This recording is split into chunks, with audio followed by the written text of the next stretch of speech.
Hello बच्चों। तो आज हम साइंस वन के टॉपर का पेपर देखने वाले हैं। प्रिपरेशन अगर पूरी हो गई है तो इस वीडियो को बहुत अच्छे से देखना है। अगर प्रिपरेशन नहीं हुई है तो कल जाने से पहले यानी एग्जाम हॉल में जाने से पहले कुछ देर पहले 1 डेढ़ 2 घंटा पहले ये वीडियो को देख लेना। तो चलो ज़्यादा टाइम नहीं लूँगा, डायरेक्टली मुद्दे पर आता हूँ कि टॉपर का पेपर कैसा दिखेगा आपको। पहला पेज तो आपको दिखाने की ज़रूरत नहीं है क्योंकि अब आप उसको देख चुके हैं। अब हम सीधा नेक्स्ट पेज पर जाते हैं। ये रहा आपका नेक्स्ट पेज। नेक्स्ट पेज पर जैसे नॉर्मली ऑब्जेक्टिव शुरू करते हैं तो हमें भी मालूम है कि एमसीक्यू में कैसे लिखना है। क्वेश्चन नंबर डालना है, नंबर सीरियल नंबर लिखना है, उसके बाद जो ऑप्शन है वो लिखना है। बस तुम्हारा एमसीक्यू खत्म हो जाएगा, पूरा आंसर उसका नहीं लिखना। जो एमसीक्यू नंबर 1 पर आता है बस उसमें उतना ही करना है।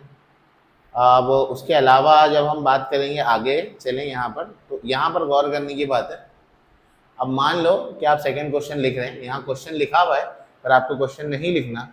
आपका जो भी आंसर, जैसे principle of generator is based on electromagnetic induction, तो आपका इलेक्ट्रोमैग्नेटिक इंडक्शन आंसर है, आप इलेक्ट्रोमैग्नेटिक इंडक्शन आंसर लिख दें।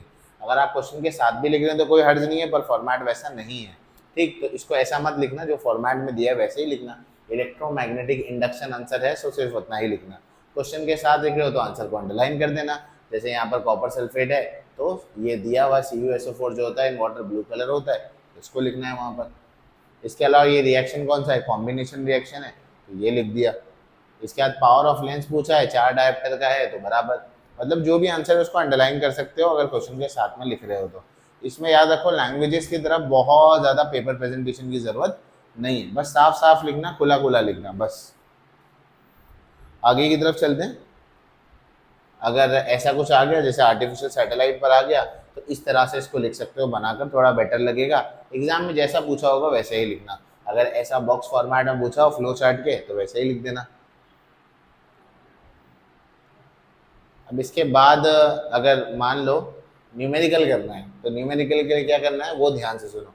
न्यूमेरिकल के लिए गिवन लिखना, क्या दिया हुआ है, टू फाइंड लिखना, फॉर्मूला लिखना, फिर सोल्यूशन और लास्ट में आंसर। समझ गए? फिर से देख लो एक बार। गिवन है, टू फाइंड है, फॉर्मूला है, सोल्यूशन और लास्ट में फाइनल आंसर। ये ऐसे ही लिखा होना चाहिए। न्यूमेरिकल में सिर्फ सॉल्व करके मत आ जाना, मतलब ले लो आंसर, चलो ले लिया, ठीक है। तो टॉपर बनना है तो तुमको ये सब तो देखना पड़ेगा ना। अब जैसे शॉर्ट सर्किट पे आप आंसर लिख रहे हो तो शॉर्ट सर्किट को अंडरलाइन करो और फिर आंसर लिखना शुरू करो। इफेक्ट ऑफ शॉर्ट सर्किट क्या है वो लिख रहे हो, उसके अंदर मेन इंपॉर्टेंट पॉइंट क्या, क्यों होता है short circuit, large amount of heat से होता है, तो उसको वहाँ पर लिखना ज़रूरी है। ठीक, यहाँ पर जो मेन आंसर है जैसे कि यहाँ पर इलेक्ट्रॉनिक कॉन्फ़िगरेशन दिया गया 12 का, तो कौन से ग्रुप को कौन से पीरियड को बिलोंग करता है ये सब लिखना, उस वहाँ पर हाईलाइट करना है कि हाँ, ताकि चेक करने के वाले को मालूम पड़े कि मेन इंपॉर्टेंट पॉइंट यही है, मैं ग्रुप 2 या पीरियड 3 की बात कर रहा हूँ वैसे। ठीक, अब यहाँ पर भी देखो कौन सा सेपरेशन टेक्निक लिया है, मैग्नेटिक सेपरेशन मेथड लिया है। तो अगर सेंटेंस में वो लिख रहे हो तो सेंटेंस में वो हाईलाइट होना चाहिए और वो बताना है आपको। आगे की तरफ भी आप देख सकते हैं, जिसकी भी बात करी जाए जो भी इंपॉर्टेंट चीज़ उसको अंडरलाइन किया है। अगेन यहाँ पे न्यूमेरिकल है तो देखो गिवन लिखा गया है, टू फाइंड है, फॉर्मूला है और फिर उसका सोल्यूशन लिखा जाएगा। सोल्यूशन देखो कितना साफ साफ लिखा गया है। प्रॉपर फाइनल आंसर में आपका ये आंसर देखो, refractive index of glass with respect to water is 9/8। Unit बराबर लिखना है। ये न्यूमेरिकल में देखो यूनिट लिखा हुआ नहीं है, क्यों? क्योंकि रिफ्रैक्टिव इंडेक्स यूनिट लेस होता है, इसलिए वहाँ पर यूनिट नहीं लिखा हुआ है। अब अगर येस और नो टाइप में आंसर आए तो देखो नो लिखा हुआ है तो नो को अंडरलाइन करके फिर बाकी आंसर। अगेन एक डेरिवेशन है, ठीक है, मतलब formula type numerical type derivation है। वही फाइनल आंसर जो आपको मिलेगा उसको सेंटेंस में लिखना है। न्यूमेरिकल में लास्ट में स्टेटमेंट आना चाहिए, ये ज़रूरी है। बाकी इसमें कुछ बड़ी चीज़ें नहीं है। हाँ, ये लास्ट अब ये देख लो। अब जैसे कि इसमें डायग्राम बनाने के लिए आ गया, तो डायग्राम बहुत ज़्यादा खूबसूरत नहीं बनाना है, जैसे नॉर्मली डायग्राम बनता है भाई वैसे ही डायग्राम बनेगा। बस क्लियर होना चाहिए कि आप क्या बना रहे हैं और क्या नहीं बना रहे। ठीक, तो ये बन जाएगा। तो यहाँ पर देख लो, ये हाइपरमेट्रोपिया का डायग्राम हो गया। ये आपके पास नीचे की तरफ आप आएंगे तो करेक्शन के लिए कौन सी लेंस लगेगी क्या है वो देखो। फार साइटेडनेस के लिए आपको जो लेंस लगानी है, कॉन्वेक्स लेंस लगानी है तो वो लगा दी। बाकी नॉर्मल यहीं पे मतलब लेंस लगा देंगे तो रेटिना पर आएगा। ये कॉमन चीज़ है, ये आपको मालूम है।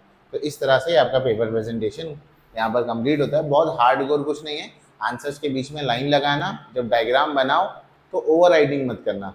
फाइनल आंसर्स को बॉक्स में करना, न्यूमेरिकल्स के स्टेटमेंट ज़रूर लिखना और बस बाकी चीज़ें तो बहुत आसान है, पेपर जल्दी कंप्लीट होगा, इसमें टाइम मैनेजमेंट की कोई टिप्स आपके लिए नहीं है।